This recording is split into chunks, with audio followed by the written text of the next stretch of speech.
Hi everybody, it's Jamie here from Magical Me with our Oracle guidance for the month of March 2015. Now for the past week or so I've been being drawn and pulled towards the mermaids as well as all things to do with the ocean.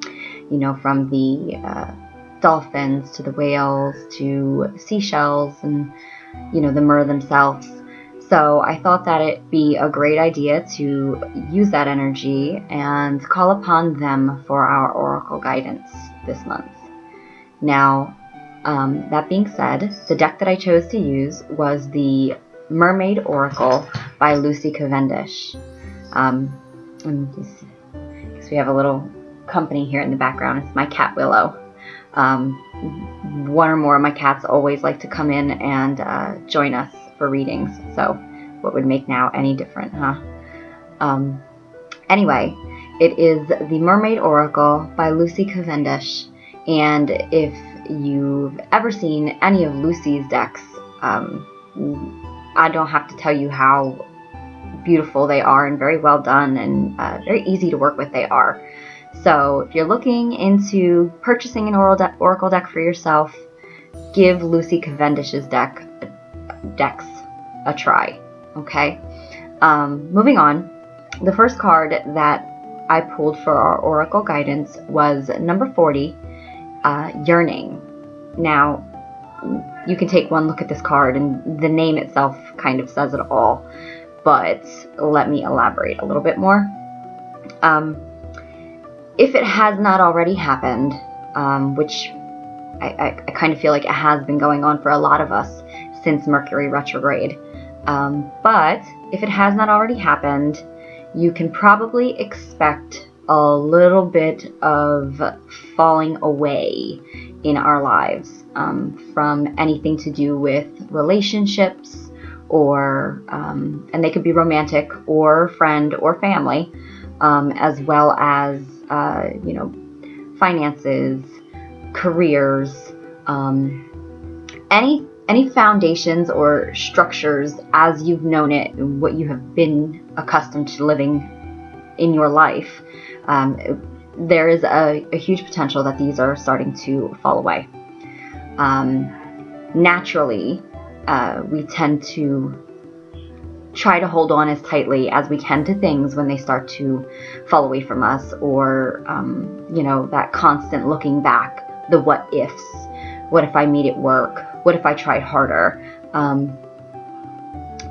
That is something that this month's guidance is telling us that we really should not be doing that. The reason for this is because in order for you to change, and I say this all the time, and I know sometimes it's easier to go through it than actually understand it when somebody says this to you, but when things begin to fall away, that is happening for a reason, okay? The worst possible thing that you could do is to resist the changes that are happening in your life. And that's because they're falling away in order to make room for the new to come into play and to come into your life. If we do not clear out our closets, how would we ever have space to put anything new in there? Okay? So that is what this yearning card is all about. It's the constant of looking behind and looking back, pining for what it is that we don't have, or, even looking forward in the future, what you want, you still don't have, you still haven't accomplished. This is not a good thing to do, okay? We really need to focus on being more so in the here and now, and stop the yearning, stop the pining. All good things come to those who wait, and that you are no different. There are great forces of nature at play here, and all of these things are happening in order to better your life, to help put you on the right path.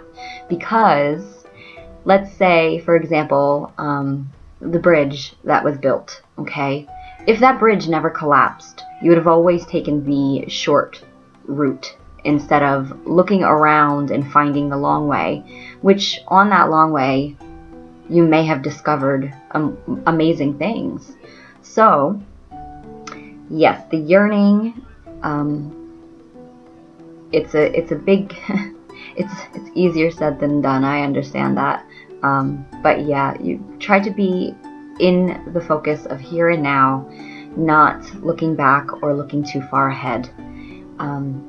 Everything is happening, and trust that it is all happening in perfect timing, and that it will continue to fall into place the way it should. And it moves us on to our next card, which kind of wraps that up a little bit for us.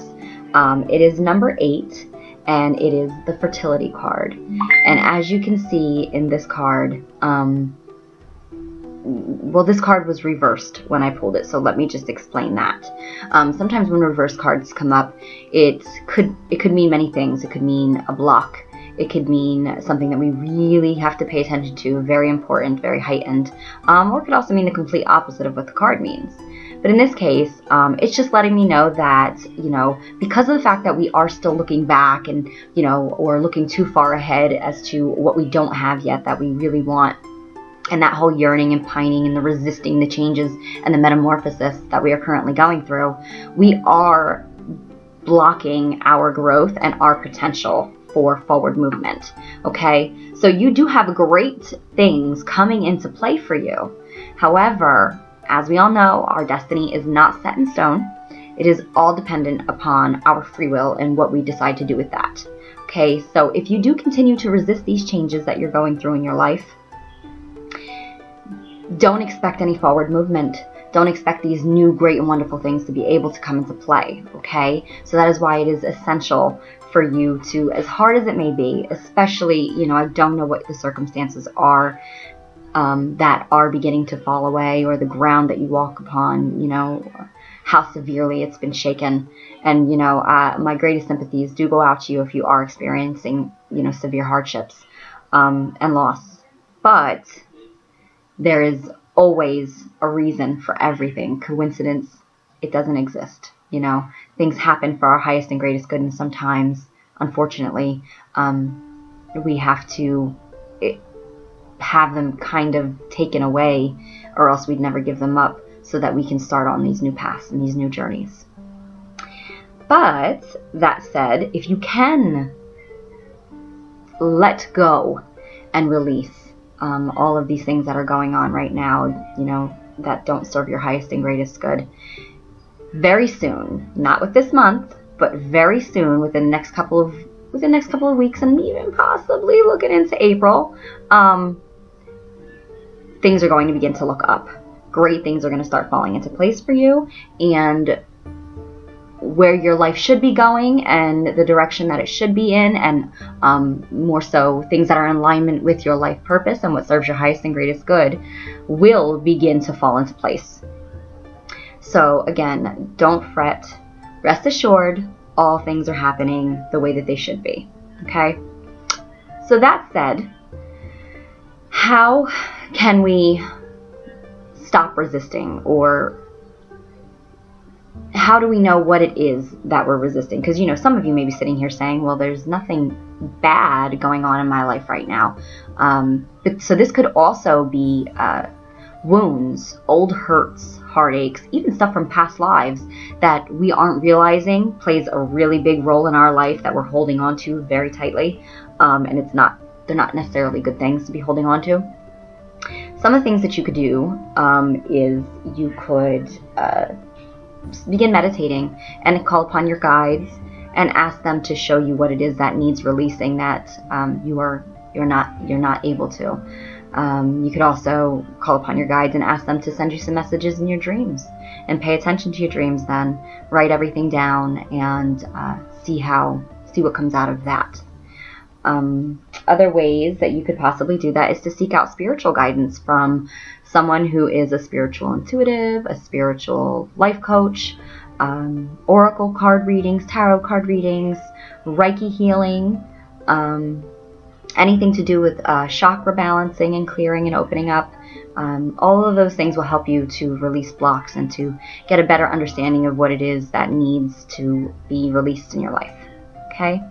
Another thing that you can do, and this is probably one of my favorites, and in the past 2 months, crystals have been a huge they've made a huge appearance in our lives and in our guidance, okay? And again, this isn't any different.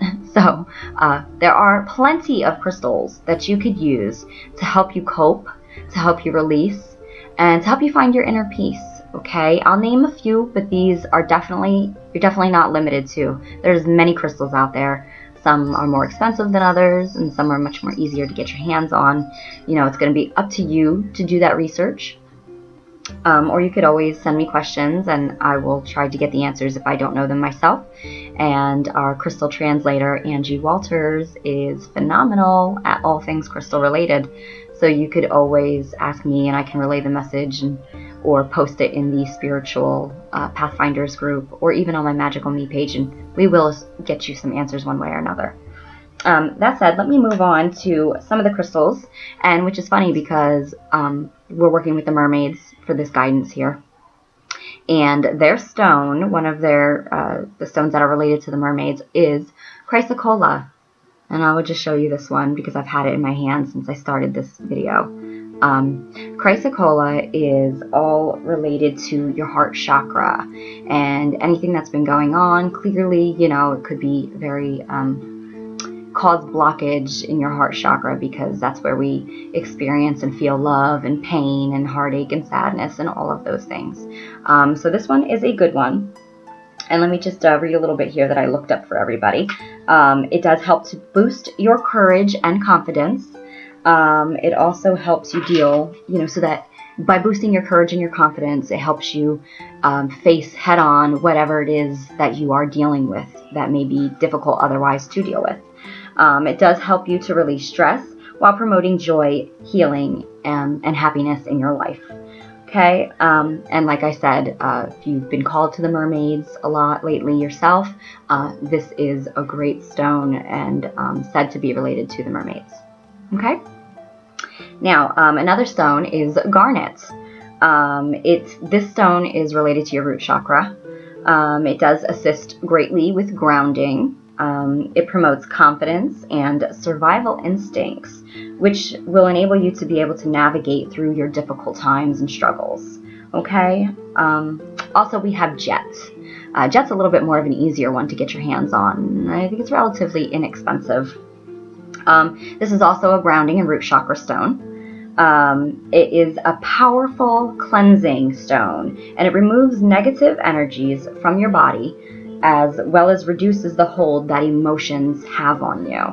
So that's a great one if you're going through any type of relationship problems, or you're just feeling really at a low place. You know, this is a great stone, powerful stone for, like I said, the negative impact that out of control emotions would have on you. Okay. Another one is one of my favorites, and this is labradorite.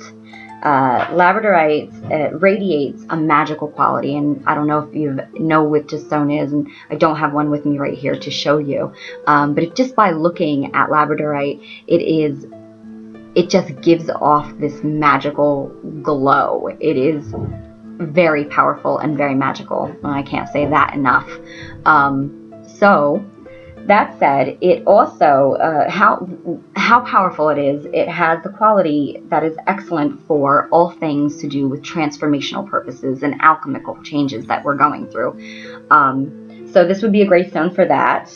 It allows you to see with clarity and envision the many possibilities that lie before you now that you're going through these changes. So that's a great one to assist with the not looking back and being able to see, you know, the cloud of all the pain and heartache and disappointment removed from you, so that you can see clearly that, wow, look at how many, you know, yes, okay, a tower may have just fallen, but in that rubble, like, now I can see all of the potential that lies before me. So that type of thing. Also, another one that is one of it is my absolute favorite stone. And anybody who knows me knows that I am all about the moonstone. And that's our stone, moonstone. Moonstone is a very powerful stone from helping to balance emotions as well as hormones. It's when your hormones and or even emotions are too strong for you to think clearly, this is a great one to help bring them all into alignment for you, so it's less chaotic and you're not, an emotional wreck. And they are specifically geared toward helping you find your inner peace. And that is what this is all about, So again, let me just go back to the yearning card and the fertility card, and especially the fact that the fertility card was reversed lets me know right now we're creating a block for ourselves. And so don't expect too much of yourself this month. Take it easy. Stop looking backwards. Continue to look forward, and continue to look, here and now, and that the future does hold a great potential for you if you can only see that what's happening is not the end of the world. Okay, I know it's difficult for everybody to accept change and to sometimes understand that it is for our highest good, but in the long run you will be the better for it. And it's all upon you as to how difficult this transition is. Okay, so don't resist the changes, don't resist this beautiful metamorphosis stage that you're going through, and allow yourself to be transformed into the butterfly eventually. Okay, I hope you enjoyed our oracle guidance for the month of March 2015. Have a wonderful day and a wonderful rest of your week, and I will see you again in April. Love and light. Bye.